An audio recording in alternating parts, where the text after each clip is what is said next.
Science and మిత్‌కి మధ్య జరిగే ఎన్నో డిబేట్స్‌లో పాము కూడా ఒకటి. వీటిపై ఎన్నో ఒపీనియన్స్ అండ్ నమ్మకాలుంటాయి.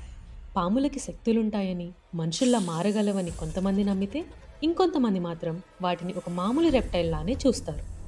స్నేక్స్‌లో సుమారుగా 4000 స్పీషీస్ ఉన్నప్పటికీ, ముఖ్యంగా వైట్ స్నేక్ మీద మాత్రం ఎన్నో ఇంట్రెస్టింగ్ స్టోరీస్ వింటూ ఉంటాం. తెలుగులో వచ్చిన 'శ్వేతనాగు' అనే సినిమా ఇప్పటికీ చాలామంది ఫేవరెట్. ఒక దేశంలోని పద్ధతులు, నమ్మకాలు వేరొక దేశంతో ఎలా అయితే డిఫర్ అవుతాయో, అలానే ఈ వైట్ స్నేక్‌తో ముడిపడిన నమ్మకాలు, కథలు కూడా వేరుగా ఉంటాయి.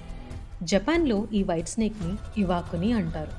జాపనీస్ మైథాలజీ ప్రకారం ఇది కేవలం ఒక మామూలు పాము కాదు. బెంజైటిన్ అనే ఒక దేవత దగ్గర ఉండే దైవ సర్పం. ఇక్కడ ఒక ఇంట్రెస్టింగ్ విషయం ఏంటంటే, జపాన్‌లో ఈ బెంజైటిన్ అనే దేవతని మన సరస్వతి దేవికి మరో రూపమని నమ్ముతారు. మన సరస్వతి దేవి చేతిలో ఉన్న వీణలానే ఈ బెంజైటిన్ అనే దేవత చేతిలో కూడా బీవా అనే ఒక మ్యూజికల్ ఇన్‌స్ట్రుమెంట్ ఉంటుంది. అలాంటి ఈ దేవత దగ్గర ఉండే వైట్ స్నేక్‌ని పూజిస్తే ఐశ్వర్యం అండ్ సంతానం కలుగుతుందని అక్కడి ప్రజల నమ్మకం.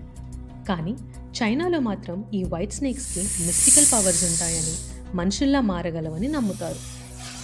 చైనీస్ మైథాలజీ ప్రకారం బాయ్ సుజెన్ అనే ఒక ఫీమేల్ వైట్ స్నేక్ భూలోకానికి వచ్చినప్పుడు ఒక మానవుణ్ణి చూసి ఇష్టపడుతుంది. తన కోసం ఒక మానవ కన్యలా మారి అతన్ని పెళ్లి చేసుకుంటుంది. పురాణాల ప్రకారం బాయ్ సుజేన్ ఆ మానవుడితో ఒక బేబీని కూడా కంటుంది. ఇలా ఎన్నో కథలు ప్రపంచవ్యాప్తంగా పాములతో ముడిపడి ఉన్నాయి. అలానే పాములకి తమ పూర్వజన్మ గుర్తుంటుందని, నాగస్వరం వింటే ఒక ట్రాన్స్లోకి వెళ్తుందని వింటూ ఉంటాం. ఇది ఇలా ఉంటే, పాములపై స్టడీ చేసే సర్పెంటాలజిస్టులు మాత్రం ఈ వైట్ స్నేక్స్ కేవలం నార్మల్ రెప్టైల్స్ అని, వీటికి సైంటిఫికల్లీ షేప్ షిఫ్టింగ్ పాసిబుల్ కాదని అంటారు. ఇలా ఎన్నో అభిప్రాయాలు ఉన్నప్పటికీ పాములపై వచ్చే సినిమాలు, కథలు చాలా ఇంట్రెస్టింగ్గా ఉంటాయి. ఈ వీడియో కనుక మీకు నచ్చినట్టయితే ఈ ఛానల్ని సబ్స్క్రైబ్ చేయండి. అలానే లైక్ అండ్ షేర్ చేయడం మర్చిపోవద్దు. నేను మిమ్మల్ని ఇంకొక వీడియోలో కలుస్తాను. బాయ్.